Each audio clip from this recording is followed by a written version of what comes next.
So it's weird, but it's really cool to be out and doing events again, especially here at the 92nd Street Y. So thanks all of you for coming out, and for Vinson for agreeing to do this. I haven't been here since the lockdown, and whenever I come here, I'm always like, Lexington Avenue, what's up with your fucked up sidewalks? They're so narrow. I don't get how you function. You're an avenue, act like one, and get some proper sidewalks. So I'm going to read a brief section, and what you have to know is that Pepper is a really good criminal and sort of sociopathic, really good at his job. And in a heist, you're forced to collaborate.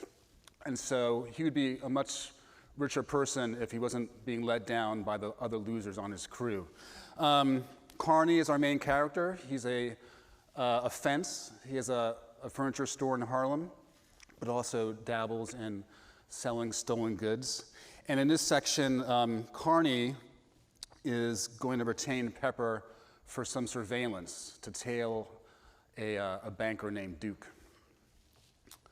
Pepper was the first person Carney brought in on the Duke job. He occasionally used the furniture store as an answering machine. This time, he got a job out of it. What happened was Pepper called Carney's Furniture to get rendezvous instructions for his last job, a warehouse ripoff. The job had gone off without a hitch. A rug wholesaler on Atlantic Avenue in Brooklyn, Royal Oriental, received a shipment from one particular overseas supplier twice a year.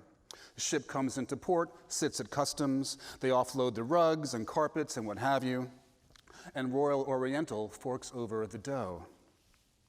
The night before they pay for all that inventory, the warehouse safe is full of cash, foreign rugs being a notorious way to wash money. Some jobs, it was like Burma again. People whose faces you never saw, who you never talked to, plan the setup, and you have to hope they have their shit together when you know they don't. He never met the bankroller of the Brooklyn robbery, or the finger, the man on the inside with the info on the wholesaler's cash flow. Pepper's partner was Roper, a lockman he'd worked with a couple times. Roper had his head on straight, that it went south that one time had been no fault of his. The brains behind the setup brought Roper in, Roper brought Pepper in, and if Pepper didn't get the other names on this job, it was fine as long as he got his share. The moon was full. A breeze huffed out humid air to Jersey. It was a beautiful night to be out in the city and up to no good. Pepper subdued the night man and got him out of the way. Roper punched out the safe. There was a guard dog at some point. The main thing being that nothing went sideways. They were back in the Chevy Bel Air and on the bridge like that. And 2 days later, when it was time for Pepper to pick up his cut, he used Carney as an answering machine. Pepper only used the furniture store when things were in the clear, as in the clear as things could be in his line of work. He'd want to mess things up for Carney if he could help it. If he couldn't, fuck it. Point was, he wasn't going out of his way to bring down heat on the man. Roper left the address for Pepper's money, and Carney delivered the instructions. He cleared his throat. The furniture salesman did. I'd like to bring you in on a job. What, you need me to move a couch? Pepper said. No, it's a job. Pepper said he'd head over after he picked up his money. He checked in on the store occasionally. If he was going to use Carney as a go-between from time to time, it behooved him. Plus, Carney was Big Mike's son.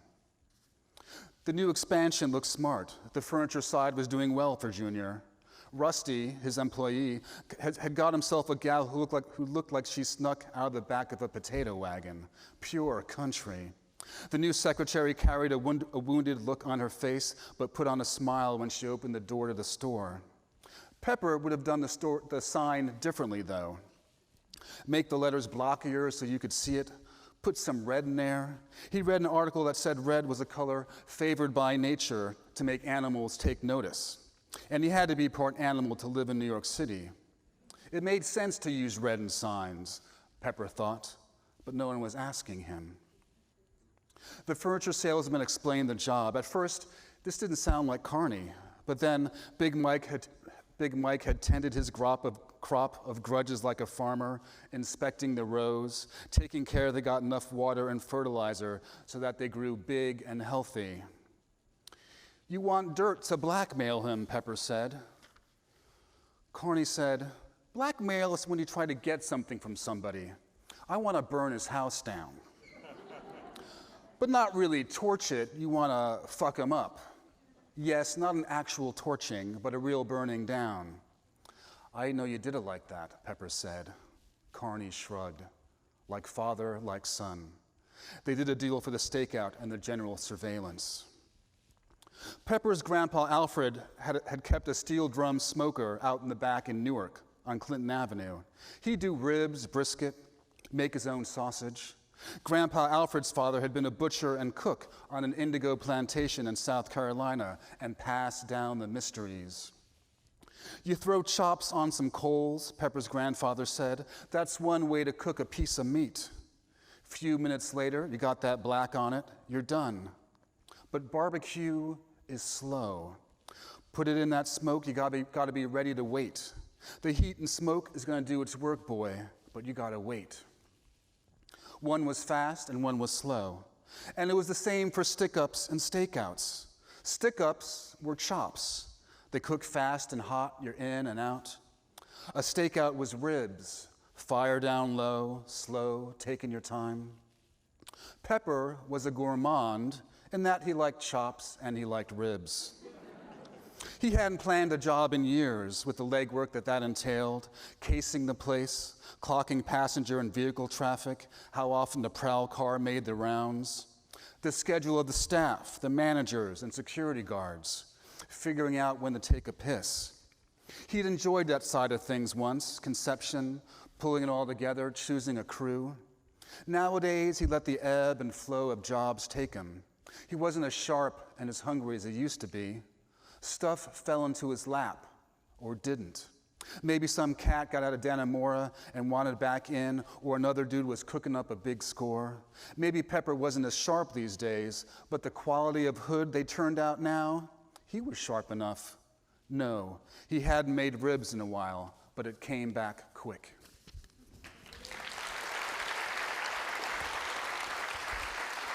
Awesome.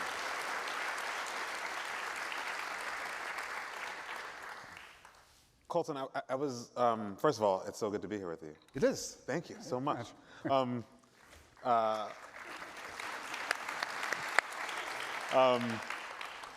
was trying to figure out, one of the things I've been worried about is trying to figure out how to ask a question that seems to me banal, which is how do you choose the genre of crime or of the heist? One thing that just occurred to me as you read was that it offers an opportunity that you haven't given yourself in a couple books, which is to do comedy. Yeah, there's room for jokes. Yeah. I mean, what is it like to get back into that mode? Just that sort of lighter tone. Yeah, it was a big relief. I usually do a lighter book and then a more heavy book, and so I was planning to do Harlem Shuffle after Underground Railroad, writing a book in the South. I could get back to New York. But then after the Trump election, I had to figure out how I felt about America, optimistic or pessimistic. And so the Nickel Boys seemed to be a way with those two characters to figure that out. But immediately when I started writing Carney, the first couple of pages, like I knew I was gonna have fun with the genre anyway and the colorful types like Pepper. But after the first couple of pages, I knew that I was in a different place. There was gonna be, there's room for jokes. In a way that there wasn't an Underground Railroad, and it would be a much more pleasurable experience day to day than those two books. Yeah. You talk about the sort of junctures between books, choosing one after the other. By my count, this is number 10 for you. It is, yeah. Which that's amazing. I feel honored to be here for number 10. But what is it like when a new voice inhabits you after one leaves? Is it a feeling of relief? Is it just an anxiety? In those moments in between when you're deciding what the next thing is, what is life like then? Well, I'm so sick of the last thing I did, so I want to do something very different. So maybe a more humorous book or a shorter book. And so the Underground Railroad has this fantastic structure. a lot of different voices. So the intimacy of the Nickel Boys with this, that smaller cast was appealing. I knew we wanted to write a short novel, and so its concise nature was very appealing. And so going from a more expansive book to a shorter book, a more humorous book to a more serious book is great. I know I don't want to do what I did last time, generally. Yeah. One thing about Harlem Shuffle that everybody should know if you don't already know is that it is a wonderful New York novel, full of sort of corners and avenues and streets that if you are a New Yorker, you will know and your mind will project you into those places. It struck me after reading this that one day there will be a Colson Whitehead Memorial New York tour that people can do. Like, going from, and here's this. I mean, it's just wonderful in that way. What is it like? You've written about New York a lot. I grew up in New York as you did, and I associate your work with the city. What was it like to immerse yourself, especially in Harlem, but just in the city in this place-rooted way? Well, there's one way to do a New York book, like in The Intuitionist, which is sort of allegorical, and I'm not very specific about street names, but it feels like New York. And then there's doing it in a very specific way, as in this book and in Zone 1, Colossus. And one of the best things about doing Colossus of New York was just having a notebook in my pocket and jotting down things, for 2 years. And then I would do official jaunts to Central Park, to Times Square, and Coney Island. And that became part of writing a book in New York, so location scouting. For Zone 1, I was like in downtown Manhattan. That seems like zombies couldn't fit up this alleyway. Maybe that's where the army sets up their headquarters. Pantomime just to make sure it works? Yes. I fit in perfectly. And then with this book, I haven't really hung out in Harlem that much. When I was a kid, I lived there on 139th and Riverside, but I hadn't spent a lot of time there in the last couple decades. And so I had to find Carney's house, his office. I had to find places to dump a body. And so I would just walk this way one day and then another direction the next day and get up a list of, that's the kind of building I want, that townhouse. Was it around in 59?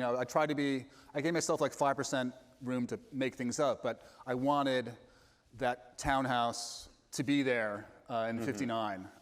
When did that housing project go up? Was it before or after the occurrences in the book?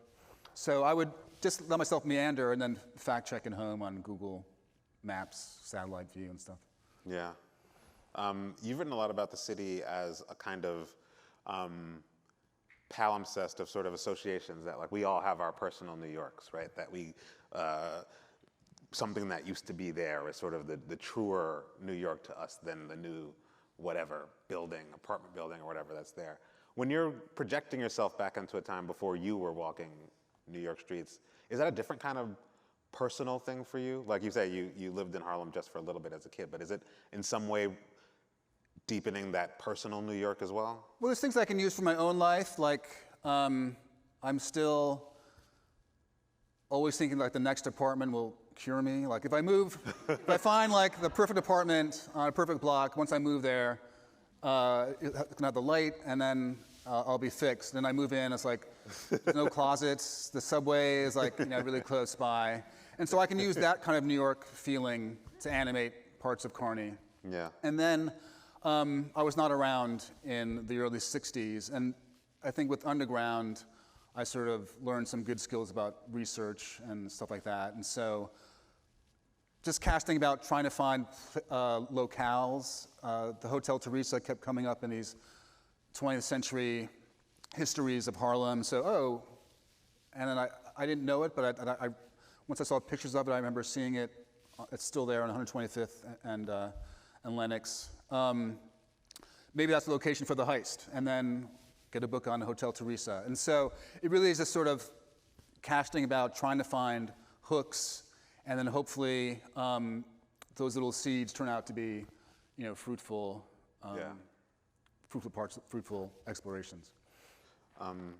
It struck me, and this is sort of my personal New York, has a lot to do with And it's something that comes through in this book too, has to do with racial and ethnic adjacency. There's a lot of, what I found interesting, and this is so true to my life in New York, is that there are these really heartening alliances between black people and Jewish people.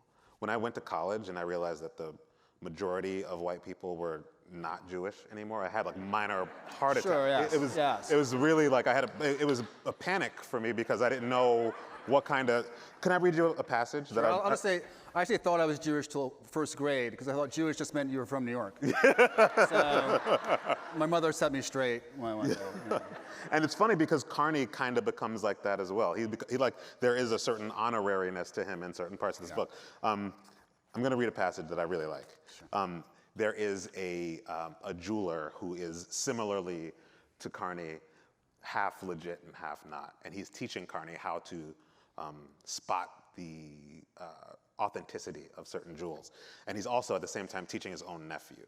And so Carney would catch Moskowitz looking at the two of them studying some rock, side by side, the Negro and the Jew. And the jeweler got this queer smile on his face, as if delighting in this turn in his life.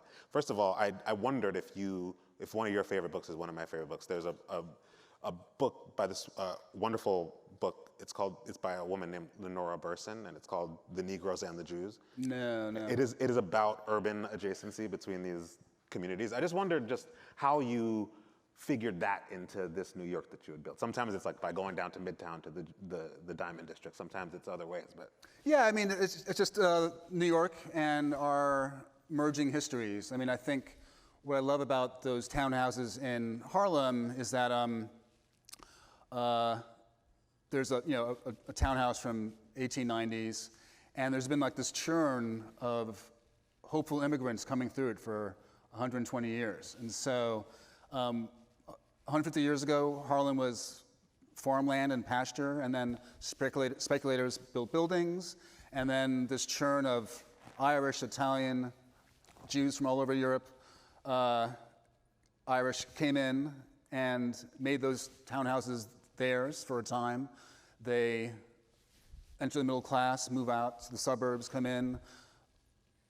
Black Southerners come up, great migration, West Indians, Dominicans, Puerto Ricans, and we're all just like changing places and finding our way on the same streets. And then, of course, if you are going to write a book about fencing and the jewelry trade in the 50s,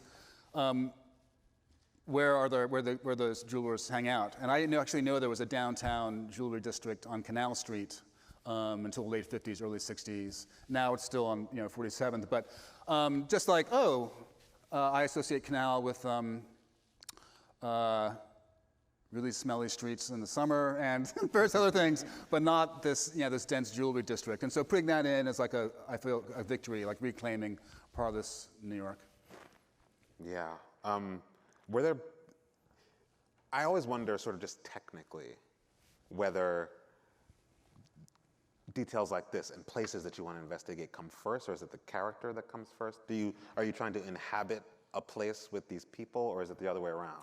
Well, I mean, I want to do a heist novel. Okay, sure, but then where and when and who's the main guy? So it's really research feeds the characters, and then what do I need for this dude? And so the first thing I got was a book called The Fence, and it's a sociological study about fences in the Midwest. And a lot of these guys have front operations, and so the one major person in the study would reupholster furniture.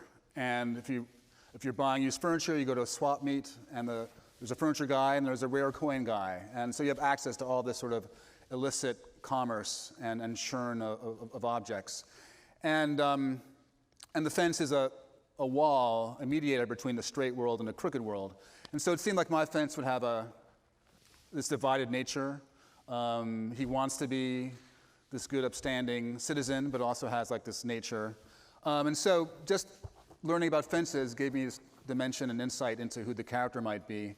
And then if he has a front, what does he sell? And I guess subliminally, I have a great effect. I didn't know it then when I started, but I have a great affection for mid-century modern furniture. And so I picked a furniture store owner, and all his descriptions of his merchandise come from period corporate pamphlets, brochures of furniture lines like Siemens and stuff like that.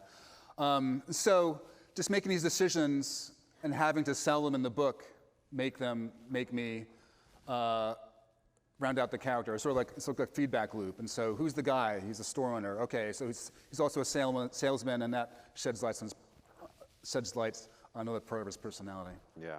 One of the things that I love about this figure of the fence, which I think becomes a really dense symbol throughout the book, is that it echoes his psychology.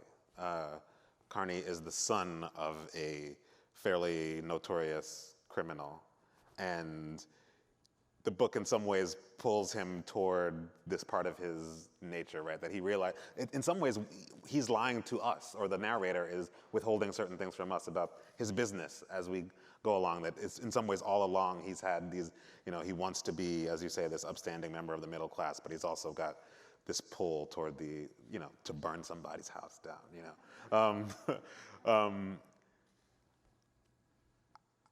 so this guy Carney, how do you move someone like that through the paces of that transformation? I always wonder whether you are you an outliner?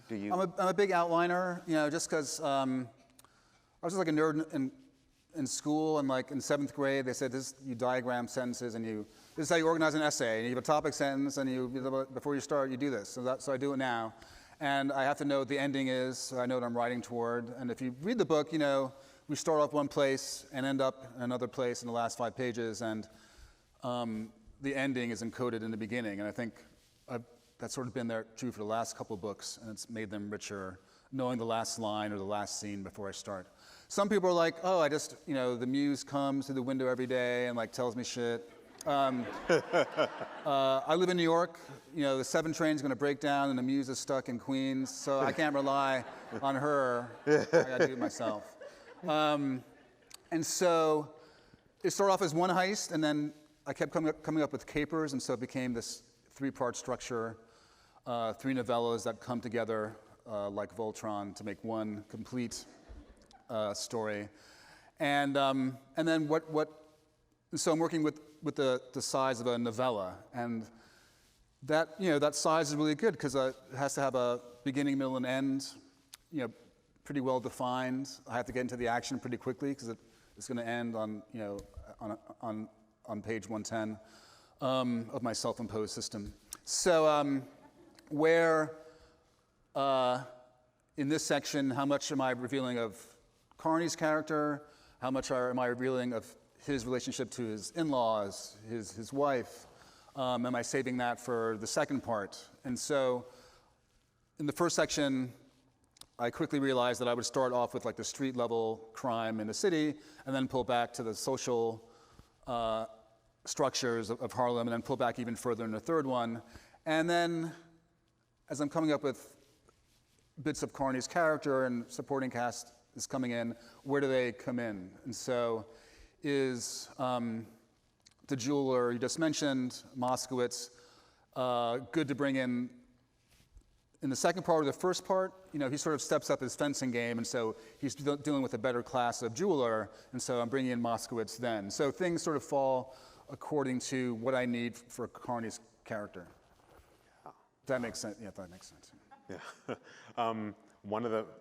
Another fence, it seems to me, in this book is something that Carney talks about in the second section or novella. He talks about this idea that he learned in school of the Dorvée, that once upon a time people kind of had a halftime in their sleep. That go to sleep around 8 o'clock, wake up at 1 o'clock, keep books or do whatever they did, go back to sleep until the morning. And Carney takes this as an opportunity, it's almost like an alter ego that he takes on during this time. And this is when he does his sort of crooked work, some of it. And also when he sort of plots his petty revenges. That made me think, honestly, that was when he seemed most to me like a writer. Yes. I was like, wait, are you telling us that you do your work in the middle of the night? Like this masked man, you know? I used to make my protagonists into writers. That's how I got into them. And so, like Lila Mae Watson in The Intuitionist, by the end, is a creative character. She starts off as really kind of boring and then becomes the keeper of this black box. And in John Henry days, I actually have an actual journalist. In Apex Hides the Hurt, a guy who comes up with corporate names, and that's a creative act. In this case, I came across an article about Dorvey, and yes, before we had electricity, and a lot of us would go to bed at nightfall, and then get up because of our body's rhythms, and then be up for 2 hours and go back to sleep. So I read an article about that, and I was like, I'll use this one day. It was in the New York Times. And then, and it seemed immediately that those hours spoke to Carney. It's like prime time, crime time, which is, I liked, but I can't put into books, it's too stupid. Yeah, so, but for me, that midnight hour of industry is like the domain of criminals and writers and alcoholics and insomniacs. And I've overlapped with some of those categories over the years. And when I was younger, I would have the second wave of writing around 11 p.m., plotting out the next day's stuff. And then once I had kids, that was sort of shot. But I do remember looking out the window, you know, writing The Intuitionist, and like, there's nobody out, there's no other lights on DeKalb, and I've ridden an elevator like 50 times that day, and I feel like a dork. And literally, I'm the only person awake, and that's Dorvey in a nutshell. Yeah. You're mentioning Lila Mae Watson reminds me of something else that I really admired about this book. And after I ask this question, you're going to read some more from the book. But your fiction has great stuff in it. And by that I mean like when Lila Mae talks about the elevator, there is a sort of exalted sort of way of talking about the machinery of that. Carney loves to touch and look at stuff. You know, he's like, there's a great joke. He sees somebody sit on a couch, and he has to like restrain himself from like trying to sell it to them, even though he's like potentially about to die. You know, there in the beginning of the book, there's just great descriptions of TVs that may or may not work, and jewels of unknown provenance. How do you? I mean, I would just love to know how you sort of populate fiction in the same way that, you know, place is so important. But how do you populate fiction with objects?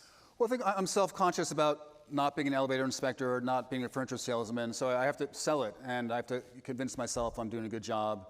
So it's finding the slang, and then also the mentality that makes Carney, like, you know, cringe when people put their feet up on an ottoman or something and aren't treating their furniture right.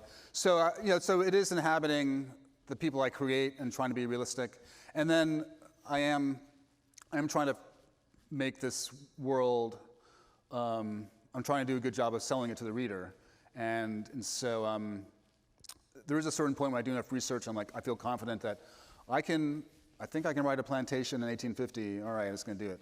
I've read enough of these survivors' memoirs about the Dozier School for Boys that I can start writing the Nickel Boys.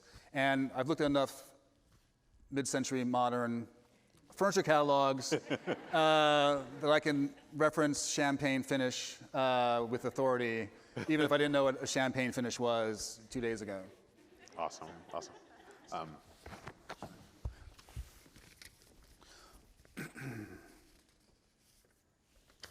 So I said the next book is always an antidote to the book before, but for the first time I've wanted to continue with the character, so I'm doing more Carney stories, Ray Carney in the 70s. And so I'm going to read some new Carney stuff from the sequel to the book that you have not read yet. And this one, Pepper, I guess I like writing Pepper, so I like reading Pepper, is being taken to a drug dealer's house named Quincy Black by a comedian.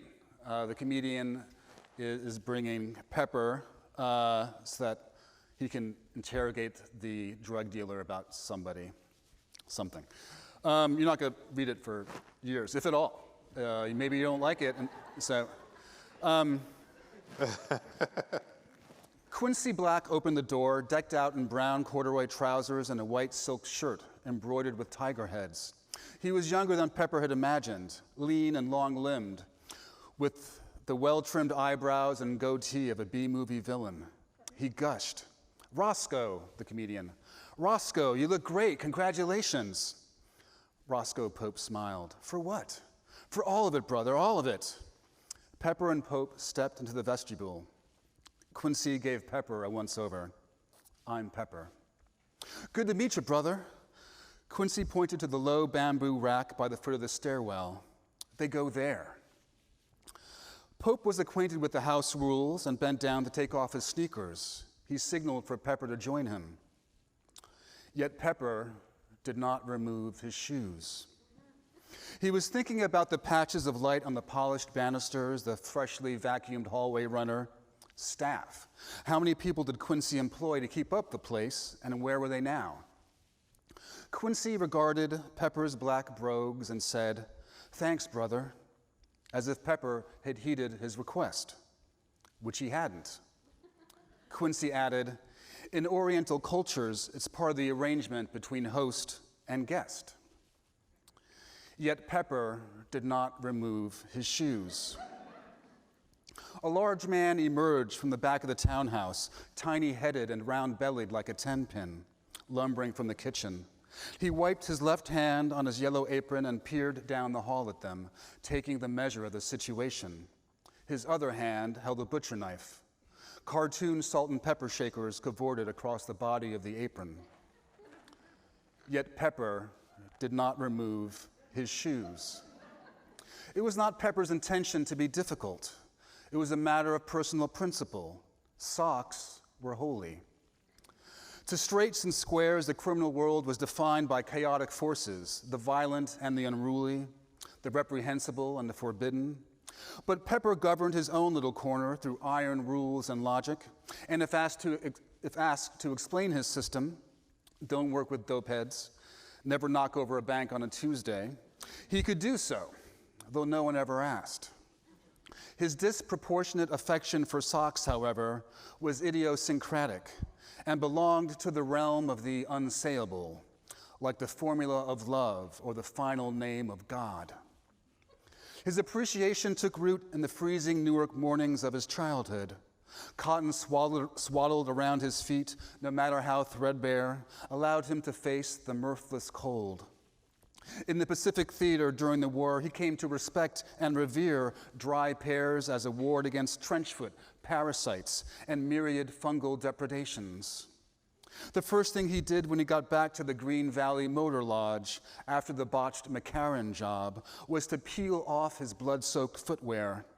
He didn't feel human again until he put on a new pair of cotton poly socks. People were often disappointing.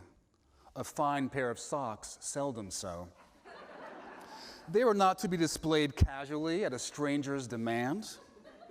He slept in them, only took them off to bathe or make love, although on 2 occasions they had been cut off by emergency room personnel while he lay unconscious.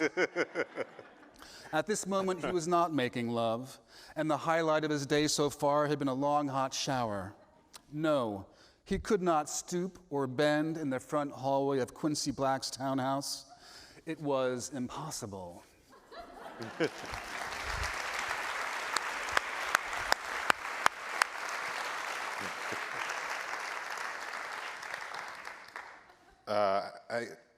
I'm really excited about this book, and I can't wait to read that. read that one. What is it like for the first time to do, I guess, what you could call a sequel? Or definitely in the spring, I was like, I'm writing a sequel to a book no one's read, and if they hate it, it's just like, here's my sequel, So that was weird. I powered through.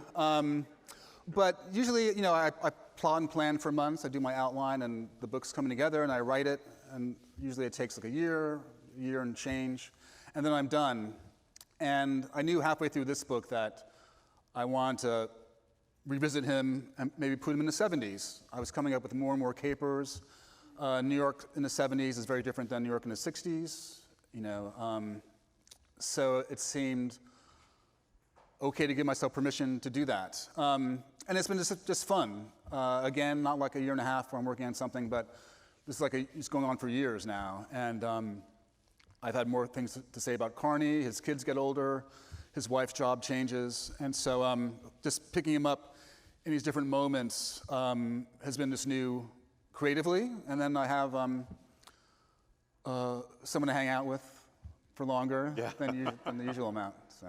I like what you just said about the sort of the changing tectonics under the character, right? The city changes, jobs change. Even in the middle of this book, Carney's wife's job changes a little bit because she works in travel, and at one point it's just for sort of a black middle class, you could say, that is traveling for fun. And in the middle, it starts to be for groups like SNCC and other sort of political groups, and so the nature of the job, even as it stays the same, like the valences in it change. It becomes more dangerous because those Greyhound buses are being pulled over by the KKK in some small town. They're being firebombed, shot at. And so, it's only 5 years, 59 to 64, the book takes place in, but so many things are happening, especially in terms of the civil rights movement. And Carney, his cousin Freddie, who's like the one who always instigates these misadventures, are not really that political, but Elizabeth is part of that generation that's changing their ideas of what it is to be black, what we can do, and she's in it in a way that Carney's not. So it was great to have characters who are engaged in the civil rights movement, engaged in different ways. Like Freddie, the ne'er-do-well cousin, likes to go to protest marches so he can pick up girls, and that's his orientation. He's older than the teenagers and college kids who are really changing things. So sticking to, and people said, how come they're not race men? And it's like they're crooks. They have other things in their mind besides what Dr. King said last night on CBS. So having that big cast allows me to have those tiny little changes. Yeah, one of those sort of eruptions that sort of, in some ways, runs parallel to what's going on in this book is the 1964 Harlem riots, which, when I read your description, it's okay if I read part of it, please? It's great. Just make sure I have.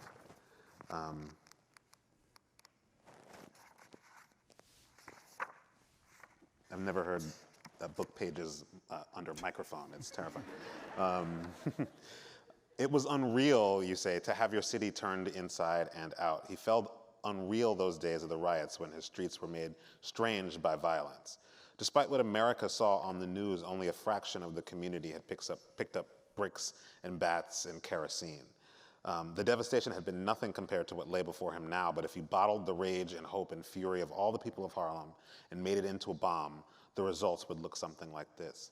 Of course, I mean, it's impossible in 2021 to, is it 2020? Yes. I'm sorry, I'm having trouble with that. To read a paragraph like that and not think about last summer. It made me wonder whether you were writing that just before or just after the George Floyd protests, or? Well, I decided to pick the 64 Harlem riot, which was about, actually on the Upper East Side, a white cop killing an unarmed black teenager. Because I wanted, some kind of terrible city event that my crooks could exploit. And the blackout of 77 was kind of obvious. The race riot of 43, Ralph Ellison used an invisible man, and I was like, all right, you can have it, Ralph. So it's really just sort of random, and years ago I picked it. And then when I was writing it, I decided to set it in a week after the riots, just because I didn't want to exploit the murder of the kid. So that weird time when I think we all had sort of last year, that in-between time, the city's off kilter. But I finished it literally the day before the George Floyd protest started. And I was smiling when you read that, because I did actually add 3 lines because of what I was seeing. So the first draft was done, and the next day I added some of those lines you just read. Because it was real again, as it always is. And I've been asked, like, if I was being prescient, and it's like you don't need a fucking crystal ball to realize that a horrible racial incident is going to happen 2 weeks from now, 2 months from now. It's not looking into the future, it's describing how things are at the very moment. Yeah. To take a slight sidestep from Harlem Shuffle, as you were reading something that we are going to read perhaps in a couple years, it made me think of the life cycle of your work and how you are attached to it and not attached to it at different parts of its life. Has it been strange, or just how has it been, I guess, to have the Underground Railroad be a television show that people watch now instead of a book that people read? Just the sort of undergoing the sort of surgery that is adaptation. How's that been? It was, from the beginning, I was like, my book is my book, and whatever the TV show will be is separate. And I think that's what you have to do when you give up your work for adaptation. But 4 years ago, when I started talking to Barry Jenkins, the director, all of his ideas of how to solve the problem of adaptation were great, so I felt it was in good hands. And then I didn't think about it, for a long time until I saw it in February, and I was just, just blown away by this incredible thing that he pulled off. And then I felt sad because no one can ever adapt my work as well ever again. So it's once in a lifetime thing. So I think what really stayed with me is that when he would change things and I didn't know what was happening, and so I could experience Cora's story like a reader who didn't know what was on the next page. He was changing things, just minutely, but stuff that had to be done, and so I didn't know how people were going to end up. And so that was just fun to actually have the book be something I could experience and not expound upon and read from. Were there times when you're like, it's wonderful that but please not that. Like, don't change that. Were there times when you interjected with like notes? Oh, no. But I was like, Fanny Briggs is a character in The Intuitionist. And 2 summers ago, he called me up and was like, can we put Fanny Briggs, like a shout out to The Intuitionist, in the book? I was like, yeah, that's cool. And then there's some other Intuitionist shout outs in it. And so when it came up, I was like, yeah, it's like, ooh, like Free Bird. It's like totally wild to have that Lila May cinematic universe come together. Yeah. Well, speaking of the Colson Whitehead cinematic universe, literary universe. Before I'm going to get to, we have some wonderful audience questions, and I'm going to get to those after. But one thing that I have just, at least for me, have seen run through your work, whether it's with the Underground Railroad, when there are stops along the way where there are these huge sort of ideological arguments among Black people, right? Sometimes it has to do with free status and enslaved status. Sometimes it has to do with strategies for advancement. I think of Sag Harbor and the sort of comedy of Black upper middle classness and the awkwardnesses that it creates. In Harlem Shuffle, there's a lot of really, troubled stuff in class relations among Black people. Strivers Row becomes a sort of a symbol of all of that. That he always talks about. There's the strivers and there's the crooked on the in the other places in Harlem, right? This bifurcation that and Carney never really feels comfortable around, for example, his in-laws. Well, is that one of your just a concern that runs through your mind? This sort of intraracial thing?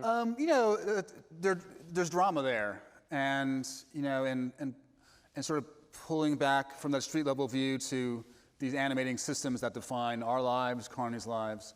It's class, and it's race, and it's money. And so all these things become just really sort of rich avenues of exploration, things I can exploit. He could have gone along with his parents, but it's nicer if they're kind of jerks, and then he gets to dick them over, So, I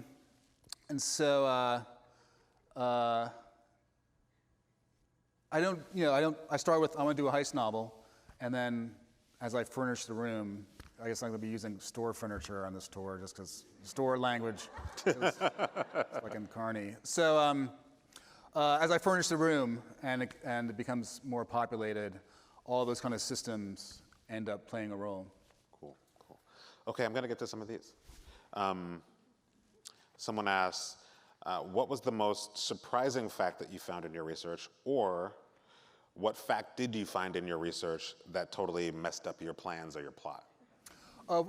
Something that messed up my plans, there's that, I picked up Ragtime again. I remember reading it in like 98 and thinking like, you can just put real historical figures in your books and like it's cool. And I've done it a few times since then.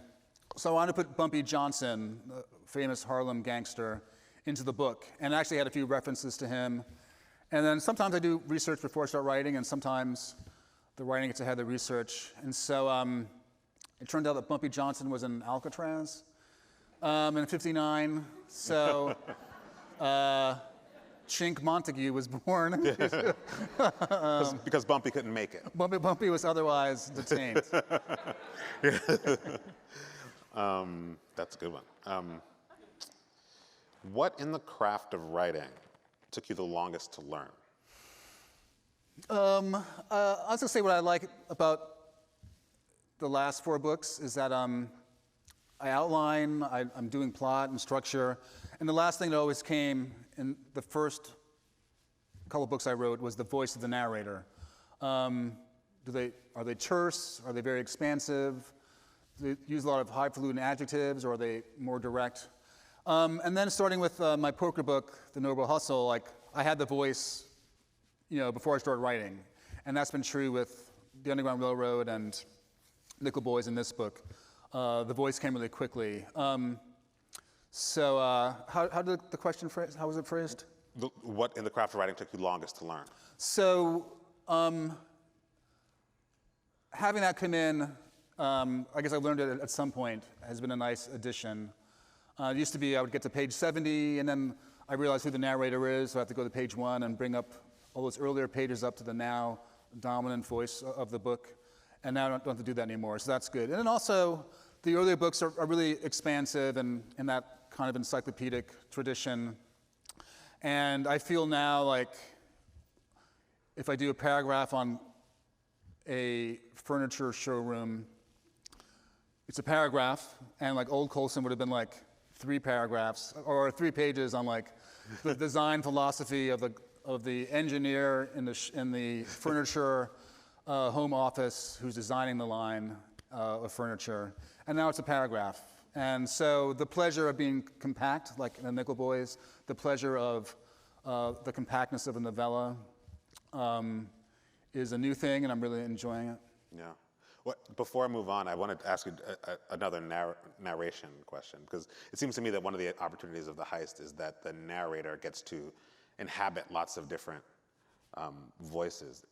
I've noticed this in your fiction before, but never so much before, is that sometimes mid-paragraph, the narrator will kind of zing from one head to the other. I mean, that seems like a jujitsu move. That must be hard to figure out. I mean, it's really roving in some places. No, I mean, I think it's fun, and Colossus is like the real sort of dense concentration of that, because like in one paragraph, it's someone getting on a subway car, someone getting off, someone sitting down, and there's like 5 different points of view in one paragraph. And so it's figuring out where I can get away with that in different books, and when it works and when it doesn't. And definitely, there was sort of more of that in the earlier draft of Harlem Shuffle, and then it just didn't fit, and so I cut it back a lot. And so sometimes that shift in POV it works for the book, and so keep it in there and use it.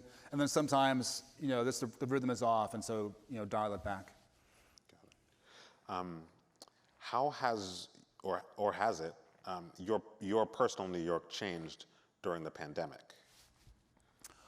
Well, I've just been out walking more, and so the second Carney book has more things in Washington Heights, and so during lockdown, I would take the subway up to 70th Street and then walk down these different routes downtown, finding places for the action in the new book. And it's a place I've never been before. I never hung out in Washington Heights. And so where does this corrupt cop have his headquarters? And I found the building, and the building has a cool street name, so I can make a joke about that. And so finding new places, like Mount Morris Park, now Marcus Garvey Park, which figures into this book. I'd never been there before. And so discovering this patch in my city was just sort of lovely. And then thinking about it, how can I use it creatively? It pops up again in the second Carney book in a different way. So I guess in this book, it's a place where people dump bodies, and I got that from the memoir of Bumpy Johnson's widow.